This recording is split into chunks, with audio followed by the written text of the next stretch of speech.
Namaste and welcome. I'd like to begin with a story. A couple had two young boys, aged 6 and 8, and they were real terrors in the sense that they never listened to anything their parents said, and they wreaked havoc all the time. And the parents finally threw up their arms in dismay and decided that they would get in touch with a clergyman in town who had a reputation of having a strong and steady hand with young people who weren't really listening to their parents. So he agreed to speak with the boys, but he said the one rule was he wanted to speak with them individually. So the 8-year-old went first, and the clergyman sat him down in front of him, and he asked him very sternly, "Where is God?" And the boy didn't make a response, so the pastor raised his voice and said even more sternly, "Where is God?" And again, the boys kind of like didn't know what to say. So even louder now with his finger in the boy's face, "Where is God?" At that point, the boy bolted from the room, ran directly home, slammed the door, locked himself in the closet. His older brother follows him in and says, "Well, what happened?" And the younger brother said, "We're in big trouble this time. God is missing, and they think we did it."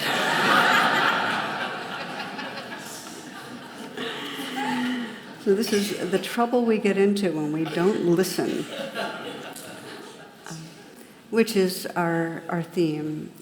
We'll be doing this week and next week on listening, because whether it has to do with listening inwardly to our own life, to our loneliness and our fears and our sorrows, our listening to each other, our listening to our earth, listening to the mystery, we can't be intimate with our world if we don't know how to listen. And so I want to invite you to really think of listening in the broadest sense. And if you weren't here and for our meditation tonight, you'll find it was recorded, and it's a meditation a bit on the power of listening.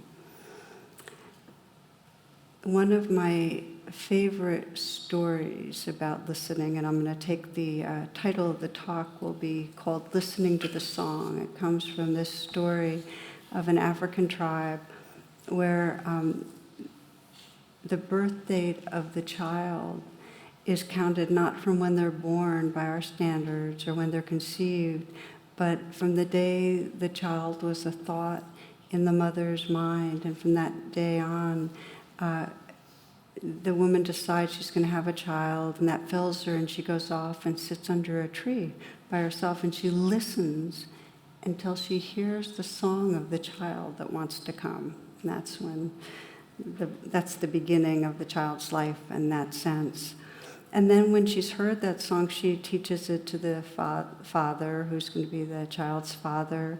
And then they make love and physically to conceive the child and sing the song to the child to invite it in.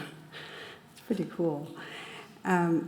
And then the mother teaches the song to the midwives and old women in the village. So when the child arrives, the women are around her and the midwife, and they sing the song to welcome the child. And then as the child grows up, the other villagers are taught the child's song.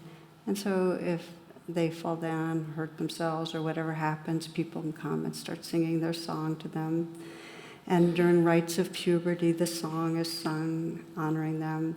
And this goes through their life, through marriage, the songs are sung. And finally, even when this being's ready to die, all the villagers know their songs. So when they're lying there, that they hear at the very end of their life, their song is being sung to them.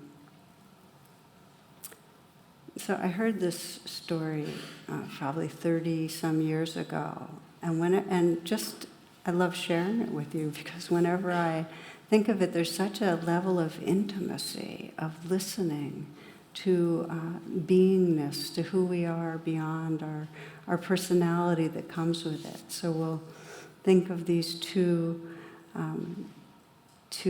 times of exploring listening together as listening to the song. And it's really the art of receptive presence. It's like, how do we be here in a way that really doesn't block the life that is coming to us? So we'll explore some of the teachings and the practices, and to say, of course, timing-wise, it feels very appropriate that we'd start doing this, formal attention to listening right now. It's such a time of political dividedness and societal dividedness and a lack of listening in our society. In fact, the less people listen to each other, the louder they get and more strident and the more twittering, and it just becomes a cacophony, but nobody's listening to each other. So if you imagine what it would be like in our society if we had people that, when they disagreed, knew how to pause and deepen their attention and actually listen, it would be the beginning of truly a healing in our world. So we'll begin by kind of doing a reflection together, because I think of listening as not another thing on the checklist of being a good spiritual person. It's a very deep capacity. And, I wonder, let me ask you this first. How many of you feel like on some level you're actively working on your capacity to listen? How many is it very in your consciousness? Raise your hand high so I can kind of look around. Okay, so it's kind of, it's right there for many. Okay. If you close your eyes for a moment to reflect, and I invite you to bring to mind someone you know who's a really good listener, okay? Somebody who's a really good listener. And you might notice as I ask that maybe there's not a huge number that come to mind. But see if you can let one person kind of come forward in your mind as a really good listener.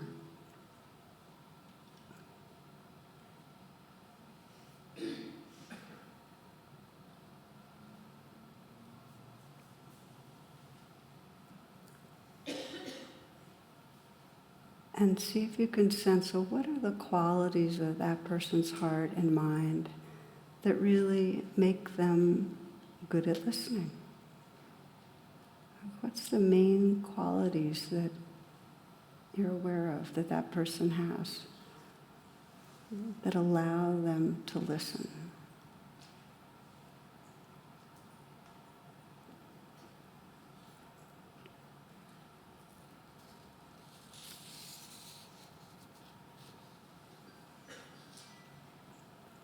You can keep on reflecting and open your eyes when you'd like, but I'd like to hear just a little bit from the room, like what are the qualities? If you could just name a word, and if you raise your hand, I'll point, and please speak loudly. Empathy. Yeah. Gentleness. Curious. Generous. Care. Patient. Compassion. Focus. Exactly. Yep. Yeah. Presence. No judgment. So, by the way, this is beautiful, because it is that weave, and when you let yourself consider that weave, these are all dimensions of a receptive presence. This kind of openness and not judging and compassion and empathy, the qualities that are there. And these are the qualities in terms of spiritual archetypes of the bodhisattva of compassion in Buddhism, and every tradition has some expression. But in the Buddhist tradition, Kuan Yin, or the bodhisattva of compassion, a bodhisattva is an awakening being, listens to the cries of suffering from all over the world. And as it said, that in that listening there's kind of a shattering open, so that into tens of thousands of parts to respond to the world from that care. But the beginning is this incredible presence that is utterly receptive to what's going on around. And so this is what we try to cultivate. And we'll explore what stops us and how we build it. But first, a little bit of the research on it and so on, which is always so interesting, which starts by saying that 85% of what we know through listening. And then we go on to say, but 75% of the time, we're distracted, preoccupied, or forgetful, or worse. We're in reaction in some way, so we're just 75% of the time. After listening, the average person recalls 50% of what has been said, and then 1 hour later, 20%. And the bottom line is that on an average, the average person listens at only 25% efficiency. How many of you are just listening to those statistics? I'm going to test you now. No. So the only thing we really need to know is that listening requires us to be here now, and most of the time we're not. We're in some form of a trance. An elderly man was wondering if his wife had a hearing problem, so one night he stood behind her while she was sitting in her lounge chair. He spoke softly to her. "Honey, can you hear me?" No response. He moved a little closer and said, "Honey, can you hear me?" Still no response. Finally, he moved right behind her and said, "Honey, can you hear me?" And she replied for the third time, "Yes."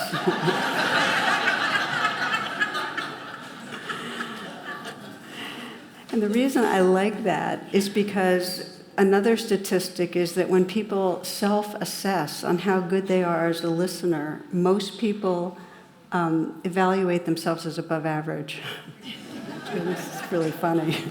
You know how one anonymous person says, we have 2 ears and 1 mouth, but it doesn't seem to help, We still don't listen, and it's getting worse.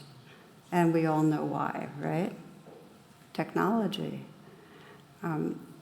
In some ways, technology, it impacts our brain in all sorts of different ways. It's such a dramatic change in how information comes to us.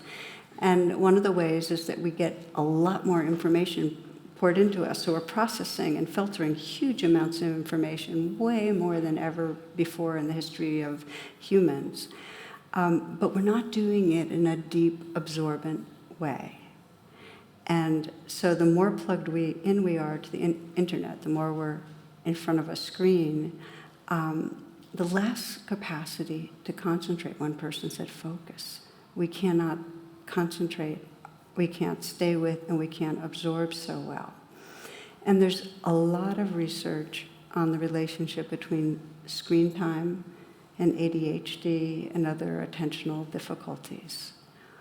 And it's kind of intuitive that we can get it, that the more that, and by the way, some of the research, really goes right to the level of dopamine, that if we're constantly having all these different stimuli coming at us, we get addicted to a certain level of stimulation. It's very hard for us to quiet down and take in slower information. We get restless, impatient. It's like nowadays, even the microwave for 1 minute seems too slow, right? But you get the idea. So there are all sorts of signs of not listening well.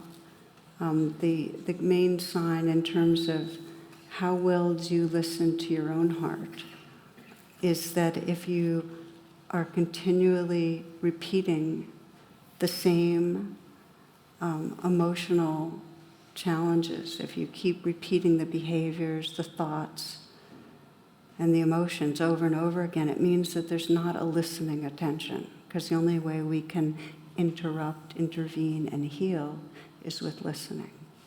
And it's the same thing with others, that our patterns in relationships, when we're unseen and unheard, they just keep repeating and repeating and repeating. And by way of example, a wife is scrambling eggs when her husband bursts into the kitchen. Careful, he says, be careful, you're cooking them, too many at once, too many, scramble them, now, we need more butter. They're going to stick, careful, Now scramble them again, hurry up. Are you crazy? Don't forget to salt them. You're always forgetting to salt them. Use the salt, the salt. The wife turns and asks, what is wrong with you? And husband calmly replies, I just wanted to show you what it feels like when I'm driving.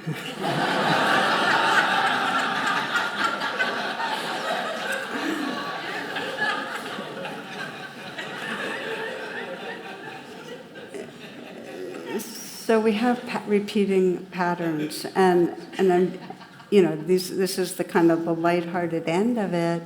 But as we know, when there's not listening between two people, then there's not intimacy. And I can describe many rounds of this, but one not so long ago of a student who described how it's seemingly out of the blue. This is after 30-some years of marriage. Her husband said he wanted a divorce.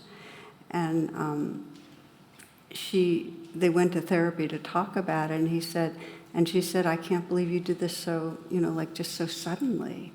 And he said, I have been trying to tell you, I've been trying to get your attention for the last 15 years. You just weren't listening.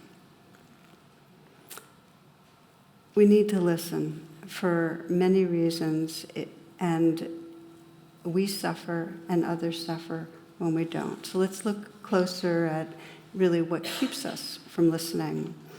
Because the bottom line is that every one of us has the capacity in terms of our brain. The frontal cortex is there.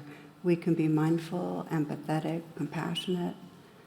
We can pay attention to what's going on. But what goes on for many of us is when we get stressed, we get hijacked by our limbic system. And instead of attending, listening, being receptive, we go into reactivity, and it blocks our attention. We're not able to take things in. Any agenda you have when you're with another person, any agenda, will end up interfering with real listening. You can see it visually when you remember that line that when a pickpocket sees a saint, they see the saint's pocket. You remember that one? Well, it's the same thing with listening. When you have an agenda, the aperture of what we take in narrows. And I also think of it kind of like the Heisenberg observer effect, that we impact what we're paying attention to, and the more we want it to be a certain way, and we want to control something, we want something to happen, the more distorted it is. And so it's distorted by what we fear and what we want. So by way of example, a 3-year-old who was really getting into finger painting. And this is how his mother heard him praying. Our Father who does art in heaven, Harold is his name. We take in things, but we just distort them. And I know that wasn't a great example. I just thought it was cute. So we're going to be, kind of exploring this. But one thing you can do when you're in a conversation is scan and sense, what am I wanting here? Is there some want I have here? Do I want this person's approval? Do I want to prove something to them? Do I want to show how much I know? We can't take in who's there when we're wanting something. The classic story I've told many times is of a man is sitting on a bench, and a woman's there, and he had just gotten off a bus, and she said, "So, where'd you just come from?" He's kind of sitting down, trying to figure out what he's doing next, and he said, "Oh, well, I just got out of prison." And so she looked at him and she goes, "Oh, so you're single?" Now, wait a minute. Cut. She said, "Why were you in prison?" He said, "I was there for killing my wife." That's when she said, "Oh, so you're single." I knew I missed a very important piece there for you to get it. It's one of my favorite of all jokes, but you get the idea. So we have an agenda, and that's what happens. So let's do a reflection. Just invite you to check this out for yourself. And this would be, bring to mind, if you will, a recent conversation with somebody where you suspect you had a wanting agenda. Something with somebody at work, friend, family. And see if you can remove any self-judgment, because most of the time we're wanting or fearing things. So this is just a matter of getting more awake to it. Be curious. To take a moment as you remind yourself of the conversation, to sense what you might have been wanting. Did you want to get this person to do something a certain way? Did you want to appear a certain way yourself?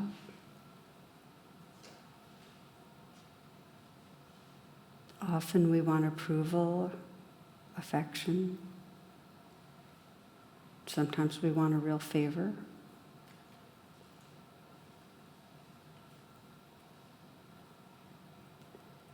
And as you remind yourself of this, sense into the conversation and see if you can see how your wanting stopped you from really having that receptive listening presence, really being wide open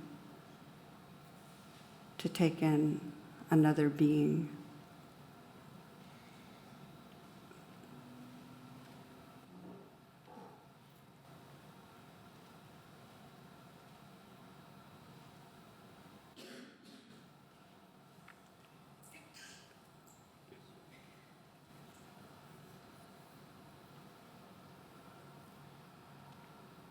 You can open your eyes when you're ready. Now, sometimes our agenda has nothing to do with the other person. Sometimes what we're wanting when we're talking with somebody is to be doing something else. Okay, it doesn't have anything to do with them. We're wanting to get back to work or to be with somebody else or to have something to eat or whatever it is. William James, this is about 120 years ago, described that we live in this ceaseless frenzy, always thinking we should be doing something else. Can you guys relate to that? Always thinking in some way whatever we're doing is on its way to something else. And that's one of the wants, that restlessness and wanting to be doing something else that actually keeps us from fully being here. Okay, so there's the wanting agendas. Then the other thing that keeps us from fully listening is when we're in a conversation and there's fear. We're afraid of how that person's going to judge us in some way. We're afraid that they're going to try to take something from us or take our time or in some way hurt us.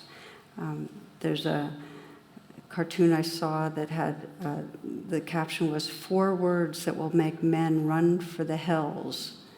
We need to talk, right? So it's, what is the fear there that can sometimes keep us from really listening? We know with children, if we're angry at a child and our anger is coming out at them, it's not like they're going to be able to listen to what we're really trying to say to them. And we know ourselves when we're feeling criticized, how open can we be to really listening? We tense against it. So, and it's most obvious when we disagree. Like there's a lot of aversion when people don't agree with us. We really, really don't like having other people think we're not right. Have you noticed that? So we tense against it. And can we listen? Not so well. And a lot of times it's, as I mentioned, a sense of people taking our time.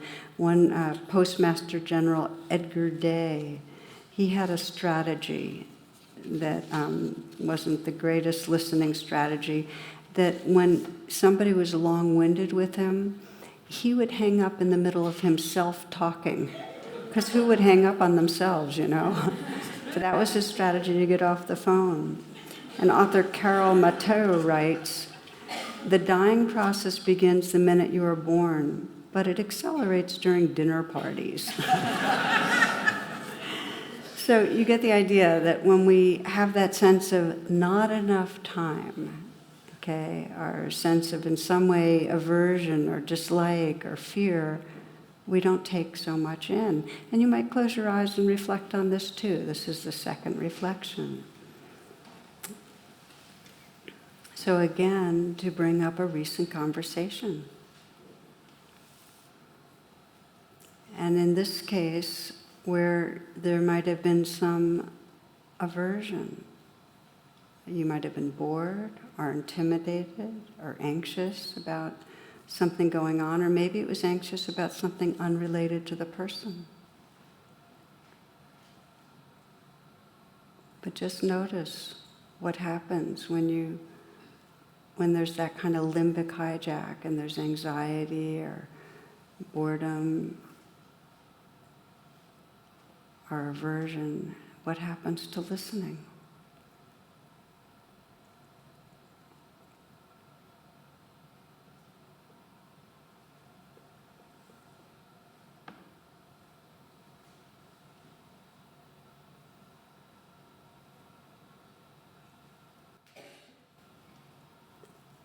Now there's one fear that I'd like to mention that's even more basic than the ones I've named. And that's the fear of not being here. That often, rather than listen and really put aside our self-agenda, we keep having to reassert we're here. And this is a more subtle level. But we get uncomfortable and embarrassed when we're not planning our response.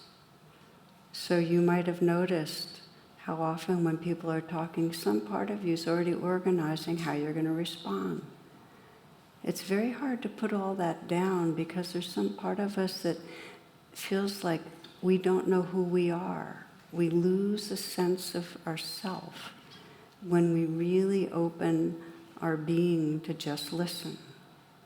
And I'm naming this because as hopefully you'll be practicing in the days, weeks to come, and maybe you won't have any real obvious agenda of wanting something, and you won't have any obvious anxiety, but you'll still find that you're rehearsing and planning your response. And then to take even a bigger leap and sense, what would happen if I just didn't prepare to say anything? I really put it all down. That's when it gets interesting. So you can open up your eyes if you'd like.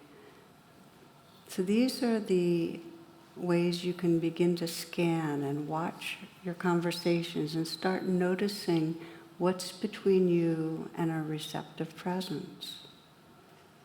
Mark Nebo puts it this way. He says, to listen is to lean in softly with a willingness to be changed by what we hear. I really love that. To be willing to be changed by what we hear.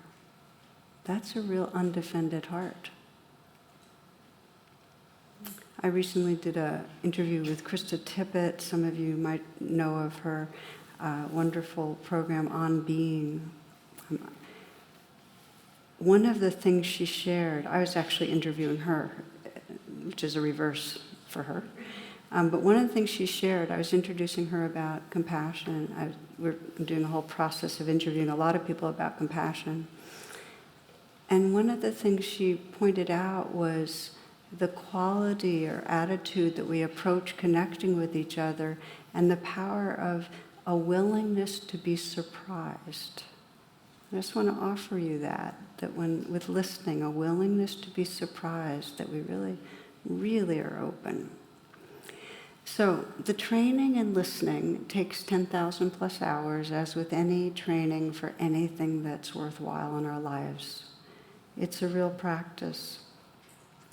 And the understanding is that the quieter you become, the more you hear. It's kind of that simple. And it's not saying you have to be quiet all the time, it's just that when someone else is speaking, that there be an intention to let go of your own processes of comeback or defense or whatever it is, or proving or getting, and just be open. That kind of quietness. Now, as mentioned, we do get stressed, so there's a training in how to deal with it when you get reactive. And the first step, and I'm going to walk you through it with an example, but the first step of this kind of training is setting your intention. And I'm going to invite each of you at the end to choose somebody that you want to actually explore deepening a listening presence with. And we all have somebody in our life that's like a good person to practice with, safe enough. So the first step is having the intention. And the intention really is towards understanding and connection. We're listening for the sake of really understanding, really, who are you? Or what is it that you really want to communicate? What's going on for you? What's your life like? Understanding and connection. So that's the first step, is just to have the intention that you're going to be showing up in that way. The second step is an inner listening, so that when you're with the person, you're aware, oh, there's an agenda, or there's a reaction. Oh, I'm wanting something. Oh, I'm feeling hurt, or I'm feeling confused. So you're aware of what's going on inside, an inner listening. And then the third is offering what St. Benedict calls the ears of the heart, to listening to the other, listening with our heart. So I'll give you an example of somebody who was practicing these steps, and talk a little bit more, and then we'll practice together as a way to close. And this is a woman who had done some training in deep listening, and she knew she was going to be coming back to where her mother lived to do a professional training for her work. And so she decided her mother would be the person she was going to do deep listening with.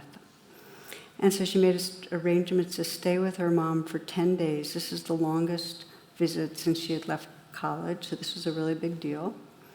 Now, her mother was a well-known writer, very wealthy, successful, brilliant, and narcissistic woman. And all who knew her would kiddingly refer to her as the center of the known universe. And her mother treated everybody as kind of orbiting satellites. And she loved to have audiences to regale her with her stories. She was a great storyteller. Her other daughter, who also lived on the other coast, never spent time with her because as much as she was entertaining for people close in her family, it wasn't always such a great experience as you could imagine. So this woman, Kate, went to stay with her mother, and she knew it was going to be hard because her mother was, so self-centered, and it also brought up a lot of stuff like, I don't have a mother who really can pay attention or care about me. But anyway, during their time together, she really practiced listening. And what she did was she would feel resistance and judgment and resentment and unimportant. And she took the time, whenever that came up, she'd bring mindfulness to her own experience. And at times when she wasn't with her mother, she'd bring some real kindness to feeling, I just don't matter, those kind of feelings. So she really did do that U-turn and do inner listening. And when she was able to do that, the more she was able to do that as a couple of days went by, the more she was able to actually be there and start really paying attention to her mother with that kind of inner inquiry of, what's it like for you? She said at first it was hard. She had a panicky sensation, she said, like I would drown if I didn't get away. Because that's what it can feel like when people are really narcissistic and talking a lot. And she said, and if I didn't find a space find a way to have some of my own space. It'd be suffocating. She takes up so much room. But then she found ways to keep a sense of humor about it and keep taking care of herself on the sidelines. And then she started coaching herself. And I'm going to come back to this because it really helps to coach yourself when you're listening. And she would say, now what is happening? My mother is talking. I am quiet. There is time. There's endless time. I hear it. I hear every word. And what is beyond the word? I hear who she is. Those are the kind of coaching messages. And she said it got easier to listen and hear what was behind the words. And this is the deal, that people speak, and there's something behind the words that really wants to be heard. So she began to hear behind the words desperation, as if her mother was saying over and over again, I'm here and I matter, I'm here and I matter. That's what her mother was saying. And as she took in her mother's pain, it helped her soften her own heart. And through her own presence, she kept communicating, I'm here, you're here, and you matter to me, and I'm right here. Her mom started to relax. And Kate knew this because there were longer pauses between the stories and the commentary. Her mother sat back in her chair more. She looked out the window. She slowed down. She seemed more reflective. Several days before she was going to leave, her mom began to tell her that she felt alone and unappreciated. And Kate responded in this really sincere, gentle way. She said, Mom, it's because you don't listen to people. Now, her mother froze, but she didn't get defensive because Kate had been so truly present. She'd become a safe person, a trustworthy person. She had offered just uncritical sympathy and been there. So this wasn't an attack. It was a caring reflection of truth. So her mother said, okay, please tell me. I need to know more. And Kate told her. She explained how it had been for her sister and for their dad and now for her stepdad. When you don't listen, I'm reading from what she told me. When you don't listen, people feel like they don't matter, that they're not known. And it's true, you can't know them if you don't listen. You can't be close. And Kate described her mom looking at her with this understanding that pierced her heart, and something changed. It might have been that the pain of alienation had broken through her defenses or something, or maybe it was just her time, but she started to listen. And this was both during the last couple days, but then after she had left. After her sister actually made a visit and said, for the first time in my life, I felt like I was a real person to her. I existed. And it was most poignant with her husband. They started actually doing things together again, stuff that like the long dinners and the walks that had ended shortly after they got married. So Kate's mom was no longer speaking to demand the world's attention. And she was beginning to connect. I'm sharing this story partly because it was a tough one. And even though there was a big change, things went back and forth and so on. But for Kate, it was such a wake-up of the potential when you really offer a deep attention to someone else, how much they can change. And one of the images that I love when I talk about this, that it reminds me of, is imagining that life or spirit's like this fountain, and it gets clogged with unprocessed hurts and fears when we're not listened to. When we're not seen and listened to, the fountain gets clogged. We can't process, we can't express who we are. We just don't feel we'll be received. And so we start ignoring and pushing away our feelings, and the flowing aliveness stops. But when someone starts listening to us, the debris that's clogging the fountain gets unclogged.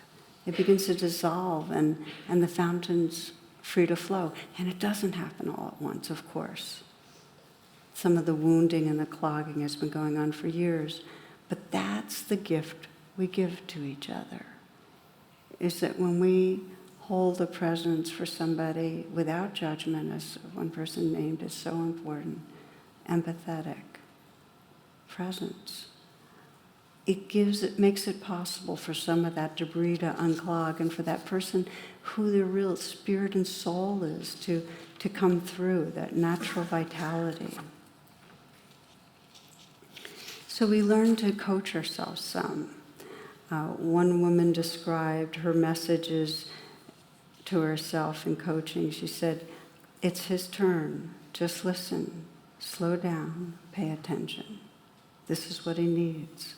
Just over and over again. It's his turn. Just slow down.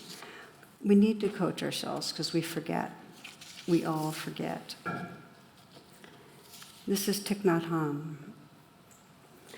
Deep listening is the kind of listening that can help relieve the suffering of another person. You can call it compassionate listening.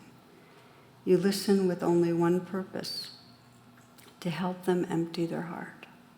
Even if they say things that are full of wrong perceptions, full of bitterness, you're still capable of continuing to listen with compassion, because you know that listening like that, you give that person a chance to suffer less. If you want to help them correct their perception, you wait for another time. For now, you don't interrupt. You don't argue. If you do, they lose their chance. You just listen with compassion and help them suffer less. 1 hour like that can bring transformation and healing.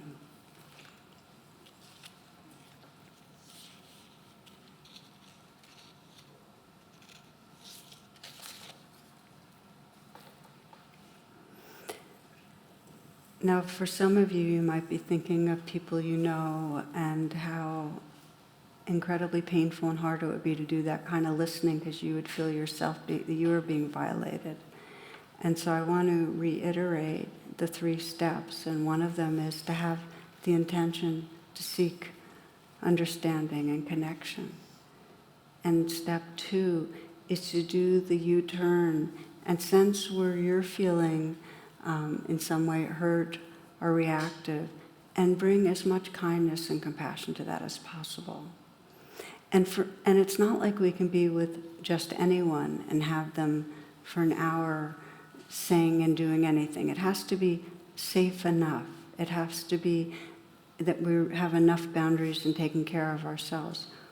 But when we can show up in that way, when we can just put it all down and just be there and let someone say what they need to say and just listen, there is something very priceless and beautiful that becomes possible.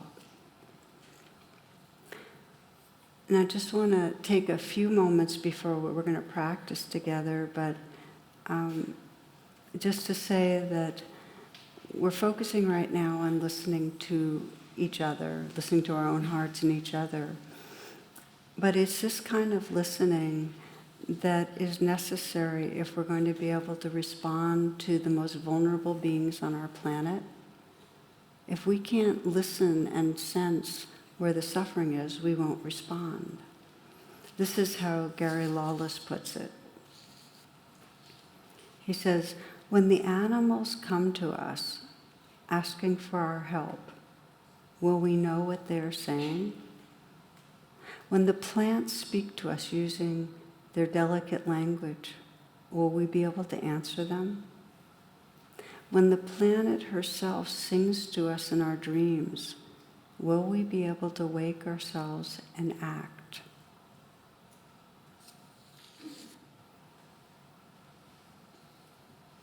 Listening to the song. So for now, we'll bring our intention to listen to the song with another being in our life, someone that we feel like we'd really like to offer more of a healing attention to. So you might sit however is most comfortable.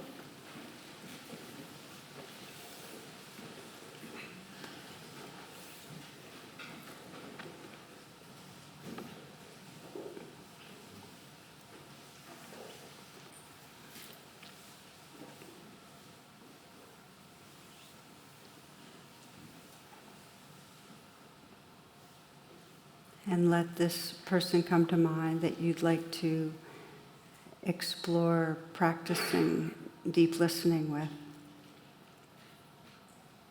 And you might tell them or you might not. See what you feel most serves. But more listening from the heart, with the ears of the heart. And you might begin by examining how listening has been going so far with this person. The inquiry is really what has been between me and really listening with an awake heart. What stops me? And see if you can, without any judgment, just as we did earlier, sense into how you might have gotten pulled off from listening, whether it's because you are wanting something, approval or cooperation, whether it's been the fear or aversion, maybe a sense of not enough time. Sometimes what gets in the way is a sense of hierarchy, a sense of being more important or less important, superior or inferior.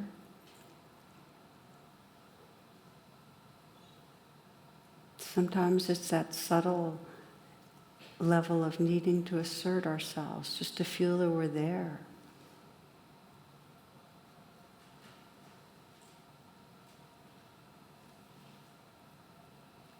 When we're not listening, we tend to be in some way controlling the experience, steering the conversation, or getting distracted in our own thoughts, or planning our response. You might sense how might you have controlled the experience some.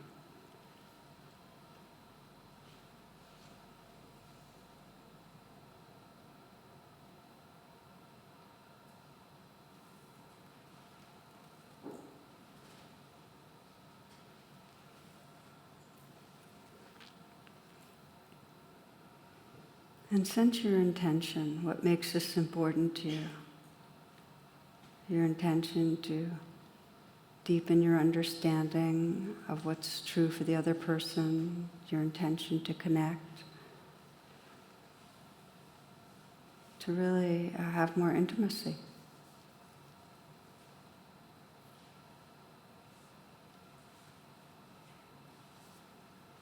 And for some, you might sense this as the Bodhisattva's intention to really be present with an open, undefended heart.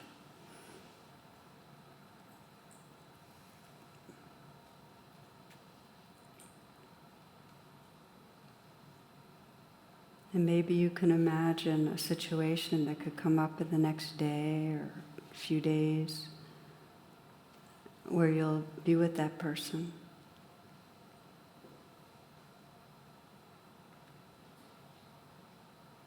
And imagine before moving into the situation having some sort of an anchor, maybe your body or your breath, so you can kind of stay present as you're with them.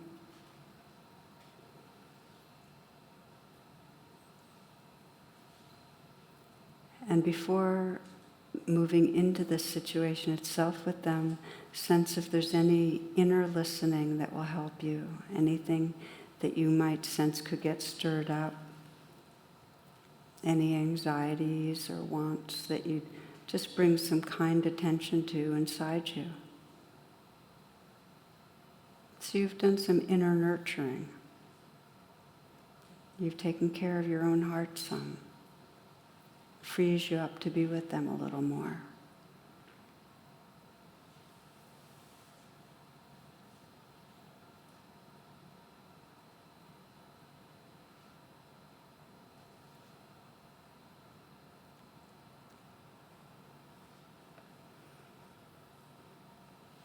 And then imagine moving into the situation with them and being with them and them speaking. And you with your intention to listen with an undefended heart. And perhaps maybe some coaching, some inner coaching that will help you to stay right there. Like simply, there's time. And what's behind the words?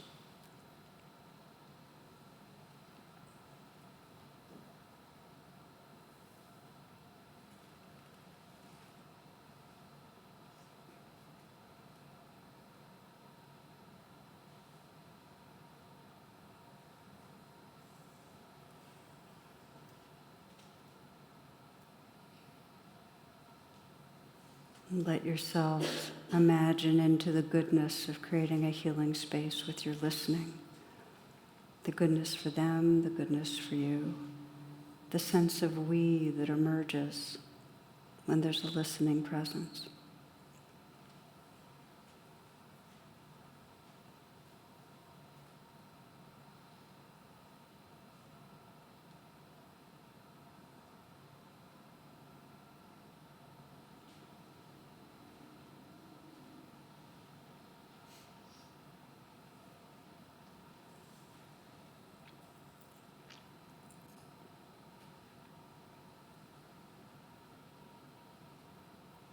And as a way to close this reflection, just come into a state of listening right now to the sounds that are right here.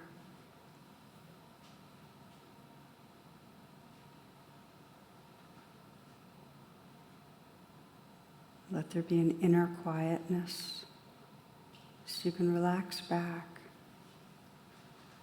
Just be the silence that's listening.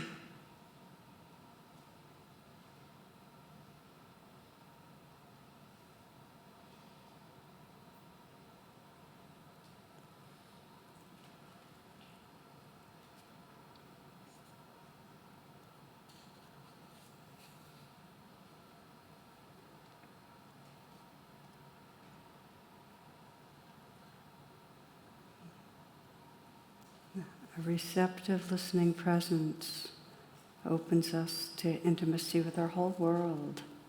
We can hear that a bit in this closing poem called Birch by Anne Emerson.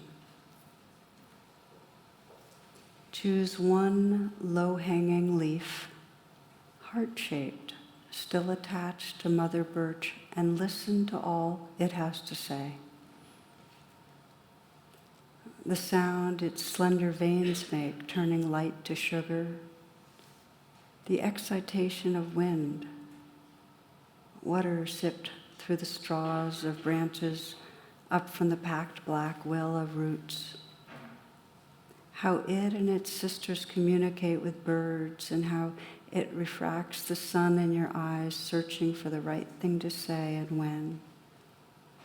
The cue will be obvious when it's your turn to speak. Its palm will fall upon yours face down, the lines, sentences touching, the breath of your hand then whispering the language that green understands.